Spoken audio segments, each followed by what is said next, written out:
నిర్మల్ హృదయకి వెళ్లిన వారు ఎవరైనా సరే అక్కడ పరిసరాలను చూసి అక్కడున్న ప్రమాదకరమైన రోగుల ఆకారాల స్థితిగతులను చూసి మొదట ఒక క్షణం కూడా అక్కడ ఉండడానికి సాహసించరు. ఒక విధమైన రోత, భయం, అసహ్యం కలుగుతాయి. కానీ అక్కడ సిస్టర్లు తెరిసా చేసే సేవను చూస్తుంటే మాత్రం అంతా మర్చిపోయి దానినో దేవాలయంగా భావించడం మొదలు పెడతారు. అలా మాతృమూర్తి కుష్టు వ్యాధిగ్రస్తుల కోసం ప్రేమ్ నివాస్ పేరిట ఎన్నో కేంద్రాలు స్థాపించింది. మదర్ తెరిసాకు ప్రేమే దైవం, సేవను నమ్ముకుంది. కుష్ఠరోగుల కోసం మదర్ తెరిసా ప్రేమ్ నివాస్ అన్న ఆశ్రమాన్ని కలకత్తాకు సమీపంలో స్థాపించారు. కలకత్తాకు 200 కిలోమీటర్ల దూరంలో 30 ఎకరాల్లో కుష్ఠరోగుల కోసం శాంతినగర్ ను నిర్మించారు.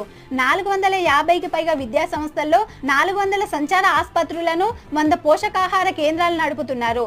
అనాథలకు, వికలాంగులకు, మృత్యుముఖంలో ఉన్న వారికి, మత్తు మందుకు బానిసలైన వారికి, కుష్ఠ వ్యాధిగ్రస్తులకు, ఎయిడ్స్ రోగులకు ఆశ్రయం కలిగిస్తున్నారు. ఆమె నెలకొల్పిన ఎన్నో కేంద్రాలు ఇప్పుడు అభాగ్యులకు అండగా నిలుస్తున్నాయి.